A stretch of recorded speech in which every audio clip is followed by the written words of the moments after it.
Supreme Court ruling on several big cases with more decisions to come. Yeah, our Fox 5 legal analyst Wendy Patrick joins us now. Wendy, good morning. Good to see you. Good morning. Thank you. Let's talk about the first one, of course, a big one. An abortion ruling, as we know, was posted yesterday. Why did this cause so much confusion?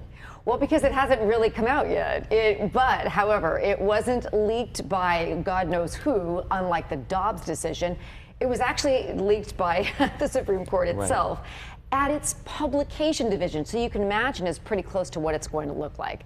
But the reason it's significant is we really don't expect any drastic difference in a ruling that was examining sort of the balance of interests as to whether a state like Idaho, that has among the strictest abortion laws, can be overridden if a mother is in danger of dying or suffering serious injury.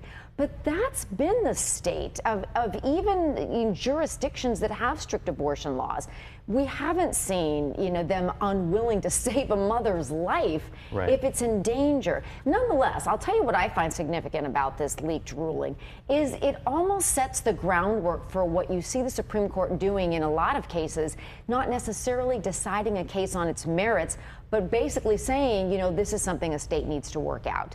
We've seen that in a lot of different decisions, and I cite that to point out the reality that the Supreme Court itself almost is the story in contemporary times. It's been subject to looking at its ethics, its politics, its ideological split, its conservative majority, the conflict of interests that's potentially faced by some of the justices.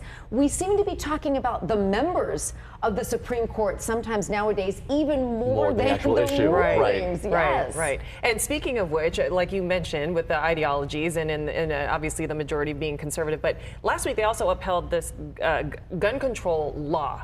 So talk to us about that case. Chris, I'm so glad you asked me that, because that was an 8-1 decision. For all of the time we spend talking about the ideological split of the court, you have Second Amendment cases that are actually 8-1. Now, guess who the one was? I'll bet our viewers are going to get this. Clarence Thomas was the one. So he was the lone voice in dissent. But that just goes to show you that there are many issues, perhaps more than we give them credit for, where they're united instead of divided. The Second Amendment case from last week had to do with whether or not somebody who's dangerous can be disarmed. Had to do with if a court decides that a gun violence restraining order or somebody who's committed domestic violence in this particular case, they can be prohibited for a period of time from owning a firearm. And there's been lots of decisions like that over the years. I just feel like we're paying a lot more attention to the court nowadays, especially because considering the debate tonight, the presidential election in November, the Constitution of the Supreme Court matters. And it matters also because there will be more vacancies to fill. Well, speaking of that debate, let's talk about President Donald Trump, of course. Their opinion on the Trump immunity case. Where does that stand? It stands ready to be released, but you wonder whether today's the day, given the debate tonight. Probably it'll come out tomorrow. I'm sure maybe that'll come back to bite me if it does come back today. But here's the issue there. Presidential immunity. That's really not what it's about. Nobody's going to give blanket immunity to the office of the presidency. Rather, this is going to decide what kinds of actions might a president have immunity for, i.e. public versus private.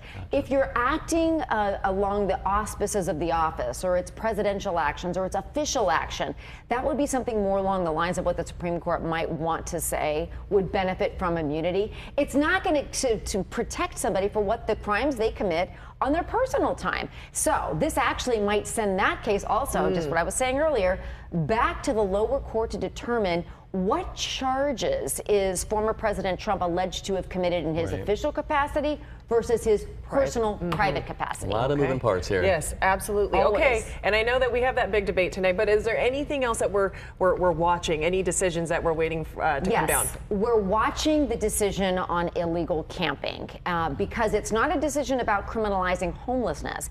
It's a decision about whether or not jurisdictions, municipalities, can enact ordinances that restrict public camping, which obviously is relevant to us here in San Diego. So we're still waiting for that one. We think that's going to strike very close to home, whatever the ruling is. Absolutely. Wendy Patrick, good to see you. As always, a lot of information. A lot of information. Thank you both. Thank you so much.